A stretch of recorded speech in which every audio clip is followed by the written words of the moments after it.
Ito yung bike na napanalunan ko noong bike demo day. May raffle kasi. Sinerting mabunot yung number ko. Ang malas ko sa mga ganyan eh. Nakakagulat. Never pa ako nanalo sa mga bunutan na ganyan. Ngayon pa lang, nanalo ako ng bike. Sakto, meron akong pinagkakautangan na bigyan ng bike. Kaya ito yung bibigay ko sa kanyang bike. Pero bago ko ito ibigay sa kanya, ayusin ko muna kasi ito. Ito, luwag-luwag pa yan. Hindi pa masikip. So, set up ko muna siya para magamit niya na kagad. And then, i-bike check natin saglit, mabilis. Thank you pala kay Kuya Dan tsaka kay Leonardo kasi nung bike demo day kasi kay Sir Carlo aka The Psychologist, sa kanya ako sumabay pag uwi. May sasakyan yun, may van yun. So eto, pinasabay ko doon. Sabi ko, sir, sa inyo po muna to kasi hindi ko pa siya mauwi. So sa kanila ako muna to iniwan. And then si Cristao TV, si Leonardo punta dito. Sabi ko, baka pwedeng daanan ka na Sir Carlo yung bike. Tapos yun, dinaanan nila, dinala dito. Saan dito na yung bike. Una kong gagawin dito is idediretso ko lang etong manibela. Nakamaluwag to eh. Niluluwagan to eh para madaling i-transport eh. Gagawin ko, ayusin ko muna. Sikipan ko. Ito, nakamaluwag tong sa stem dito. Ito yung pinakaunang sisikipan eh kasi ito yung magbibigay ng preload dun sa headset. Yun lang talaga importante muna. Top cap para sa preload ng headset. Tapos, yan. Silipin ko na para masentro. Itong bike naman na to, gamitin lang, pang dito-dito lang. Sinisikipan ko na yung system para magamit na niya. Next, itong manibela. Kasi nakaganon siya, so adjust ko. Sentro kong ganun. Itong bike na to, Kisto Elevate. Isa to sa mga budget bike ng Trinks. Ang price nito is 5,000 pesos. Yung nakikita ko. 4,900 nakita ko sa iba. So ganun lang yung price niya. Mamaya, iba-bike check natin to. Pakita ko sa inyo yung mga specs. Ito ay ayusin ko lang yung pwesto nitong manibela. Dapat diretso siya eh. Ganda pa naman ang kulay ng bike na to. Candy blue. Pero ang bike na to is steel yung frame. Kaya siya mura. Kisto, under din niya ng Trinks bike. Trinks din gumagawa niyan. Bali, ito yung mga sobrang babang price ng mga bikes na nilalabas ni Trinks. Yung Kisto. Merong bar ends. Ayusin ko lang yung alignment ng bar ends and itong shifters. Yung angle ng bar ends, ano na lang yun. Preference na lang yung nasasakay. Haba pala ng ano nito. Handlebar, ang haba. Mas mahaba pa kaysa sa beta na rose steel. Mamaya, mamagnet test natin para malaman natin kung ano yung mga bakal sa kanya. Aangat ko ng konti itong shifters. Sobrang nakababae. So pag setup kasi ng shifter, dapat hindi nakadiretso, dapat hindi nakataas, dapat hindi nakasobrang baba. Yung may saktong may angle lang na kung ano yung relax na hawak mo dun sa manibela. Okay na to. Tapos, pagpaparehoin ko lang. Yun, okay na. Parang okay na. So, okay na. Yung cockpit, yun lang naman. Wala namang kalog sa headset. Next ko yung check is yung ibabang mga bolts. Yung sa wheel set, yung sa quick release, yung sa disc brake. Tsaka kung may sumasayad, kung ano pa yung mga maluwag na bolts.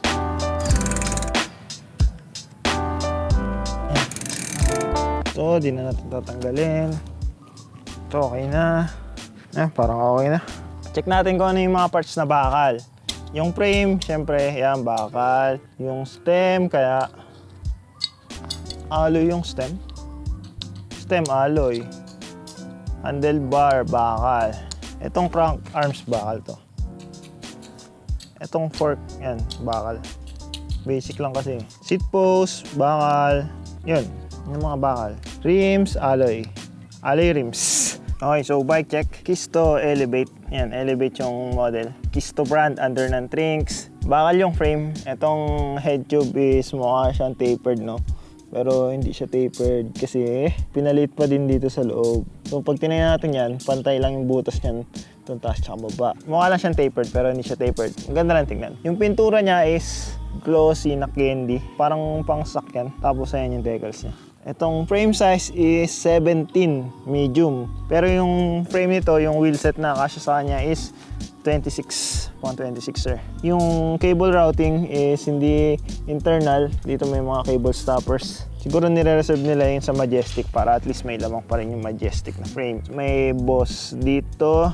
May boss dito for racks or fender. Ikaw bahala. May battle cage mount dito. Ingat lang na huwag matumba to. Kasi pag natumba to, mababali to. Yung RD. Mas malambot tong RD kaysa dun sa hanger. yung RD hanger tsaka dropout magkasama kasi. So yun yung mga common sa mga bakal na frame. Pag yung mga alloy na frame, magkaiwalay yun. May RD hanger na bukod. Tapos disc brake mount na. Yung fork niya, basic suspension fork lang. Walay itim yung stanchions, bakal lahat, payat, walang lockout. Shifters, C-Star na 3x7 speed combo shifter. So magkasama yung brake lever tsaka yung shifter.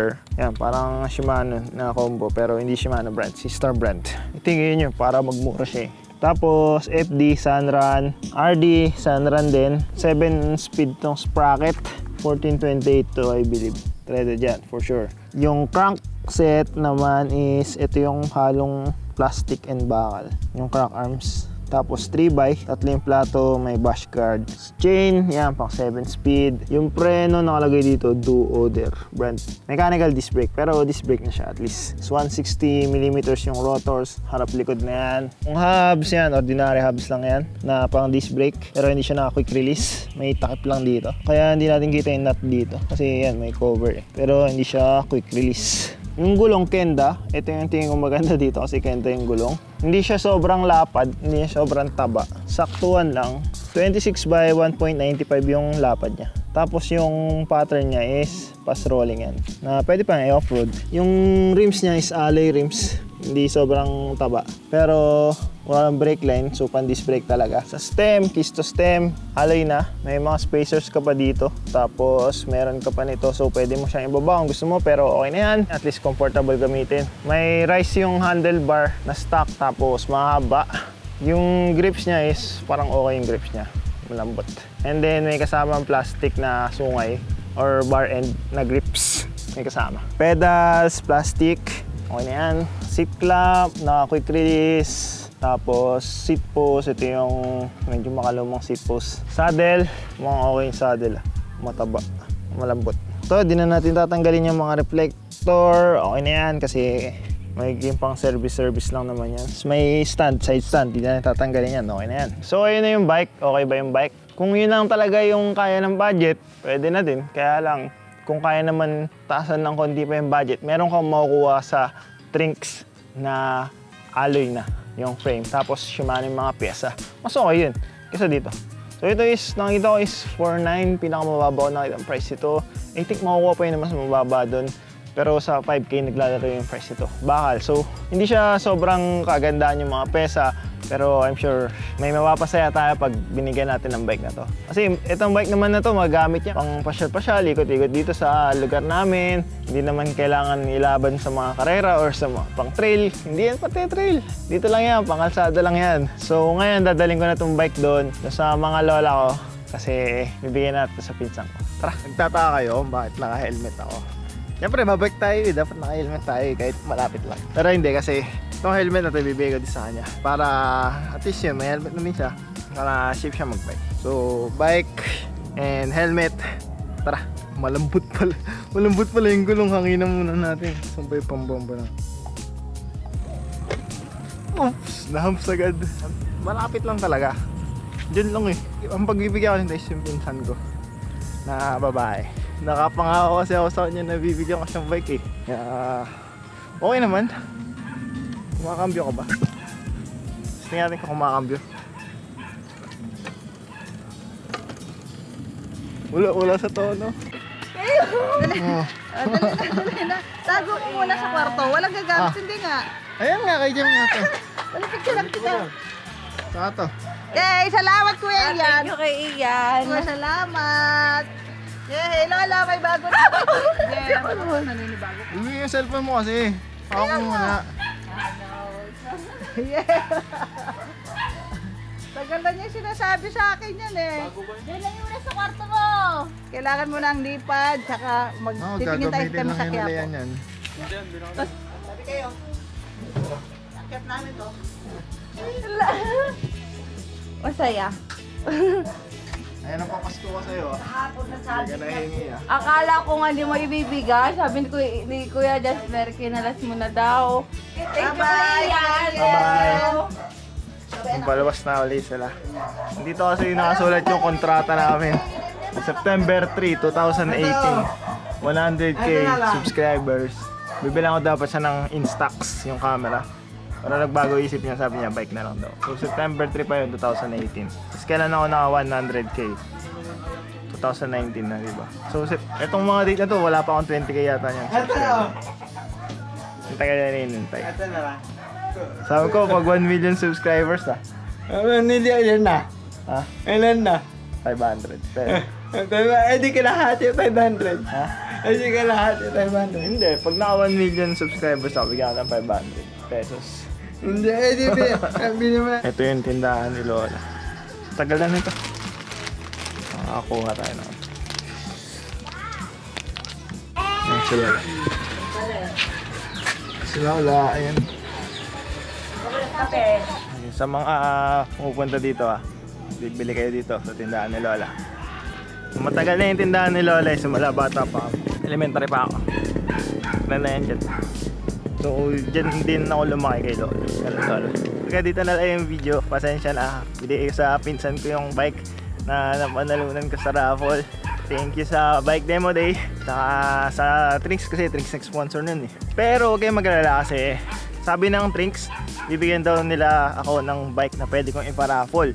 Actually meron na nga eh. Nandun kina Sir Carlo yung bike na yun. Kaya doon muna yun. Siguro pag napunta ako na Sir Carlo, saan ako siya gagawin ng video. Bike check natin. Pero alam niyo na yung bike na yun eh. Nakita niyo na yun eh. Trinks yun eh. Pero abangan niyo na lang, may raffle pa tayo. Pang Christmas raffle natin yan. Tapos hindi lang yun, madami pa tayong mga ipaparaffle kasi nanghingi ako dun sa mga kaibigan nating mga brands na baka meron silang pwedeng ibigay na iparaffle. So madami tayong gagawing raffle ngayon. Ngayong December na to kasi sobrang thankful dito ako eh. Kasi after 2 years, medyo kahit pa paano, may napupuntahan yung ginagawa kong pagbablog dito sa YouTube. So alam nyo na yung gagawin nyo, like, comment, subscribe, like.